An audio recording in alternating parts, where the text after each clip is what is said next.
Hello, my name is Eduardo Garcia, and I'm working with Corazon Healdsburg as one of their co-team leaders on the voter registration team. And today I'm going to be taking you through a quick little tutorial, if you want to call it, on how to register to vote online. So the first thing that we're going to do in our browser is going to look up California Register to Vote. I use Google, so this is what it looks like. But if you're on your iPhone and use Safari or something else, then same thing. You just have to search up California Register to Vote and one of these links will come up and you're gonna go ahead and click on that.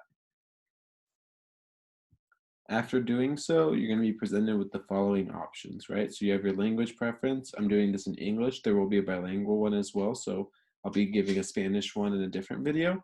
But we're gonna keep our language preference the same. And here below, we have three different options, right? We have register to vote now, pre-register to vote, or check your registration status. And pre-register to vote applies to a 16 or 17-year-old citizen and resident of Sonoma County who would like to register to vote before they are eligible to vote. And that way, once they turn 18, they're automatically registered to vote. Whereas register to vote now is for someone who's an 18-year-old or above, an adult, and would like to register to vote right away so that they're eligible for the November elections. For our purposes today, I'm going to go ahead and click on register to vote now. Once doing so, we're presented with our first requirement, if you want to call it that, and it is a classification. I am one of the following: a U.S. citizen and resident of California, or a U.S. citizen and a member of the uniformed services or merchant marine on active duty outside my country, and so on, right? Everything from a U.S. citizen and have never resided in the U.S. to a citizen and an activated National Guard member on state orders outside my county. Um, I am a U.S. citizen and resident of California, so I'm going to go ahead and click on that. None of these apply to me, but if they were to apply to you, then you'd go ahead and click on that. Here we're presented with the personal information page, and this goes over some qualifications as well as personal information, like I said earlier. So here, the first one is going to be, I'm a U.S. citizen and resident of California, which you need to be. And then, once again, right, this determines whether we are registering or pre-registering. I am 18 or older. However, if you have a 16 or 17-year-old child, niece or nephew, um, family, friend, then you can go ahead and click on that one and pre-register them to vote. After doing so, we're going to come to the legal name, right? So my name is Eduardo Garcia. So I always introduce myself as, write it on my homework, all of that stuff. But my legal name is Eduardo Jose Garcia. So for these purposes, I'm going to have to do Eduardo Jose Garcia, including my middle name. And then that's really important because the county will actually match this up to the social security number that you provide and the license number that you provide. After doing so, there's this optional information that you can add here: email address, confirm the email once again, and then the phone number. And this allows the county to go ahead and contact you if there's any problems with your voter registration. Then we're going to go ahead and date of birth, right? So obviously, if you are 16 or 17 years old pre-registering, you will automatically be a registered voter once you turn 18. And then place of birth, whether it's a US state or territory or a foreign country and region. If you were born outside of this country and are a naturalized citizen, then you will go ahead and do the second option, right? So you're born in a foreign country and you will say, my parents are from Mexico. So I'll go ahead and insert Mexico and we'll do that, right? Moving on to identification. New voters may have to show a form of identification or proof of residency the first time they vote, only if a driver's license or social security number was not provided when registering. To avoid this, you're going to include both. However, if you don't have a California driver's license or California ID, then you will go ahead and click I do not have a California driver's license or ID, and I will just include my social security number and vice versa. More optional information here: my ethnicity and race is whatever may apply to you. And then my language preference for receiving election materials is. This is important. If you speak one of these languages that is not English, or if it's maybe your first language and you want to get your information in that specific language, then go ahead and choose it.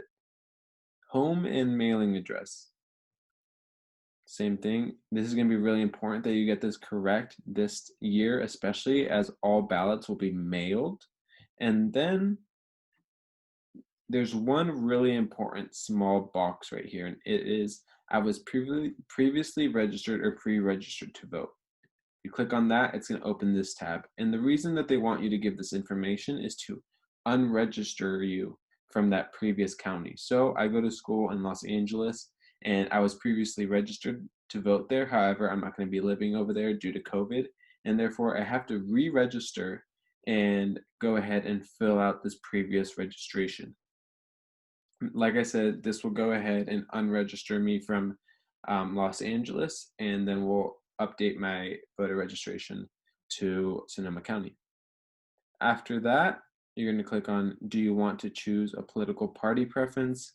Yes, my political party preference is, and then you're going to go ahead and click that. And if you select other, you need to be very specific as to which party you are selecting. Otherwise, it will default to no party, none. I do not want to choose a political party preference.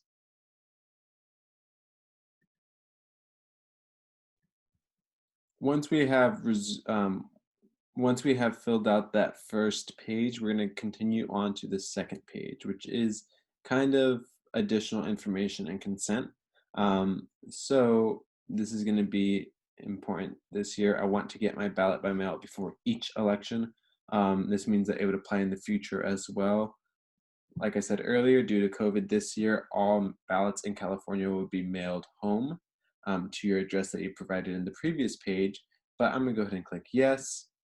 I want to get my state voter information guide by mail before each statewide election. You can go ahead and click that in, as well as you prefer. I want to get my county voter information guide by mail before each election.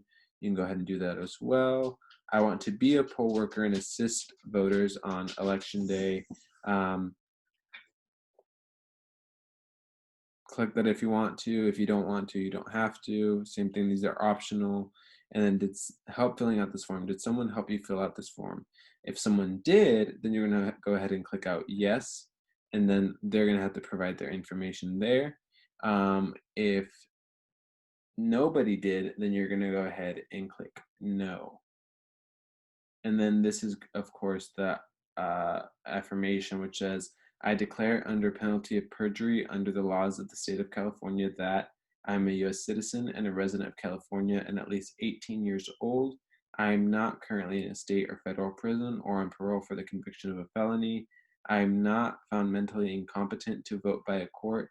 I understand that it is a crime to intentionally provide incorrect information on this form. The information on this form is true and correct. Once you go ahead and declare under penalty of perjury under the laws of California, under the laws of the state of California, that all of this is true, then you can go ahead and click next.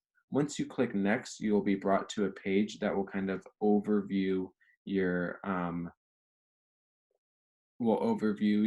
voting ballot, and that will just allow you to confirm the information. Once you confirm that information, you can go ahead and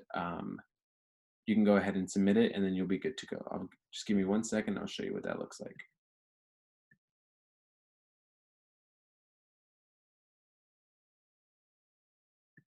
So, like I said earlier, once you move to the next page, this is what it's going to look like, right? And then you're going to scroll through and look through all your information and make sure it's correct.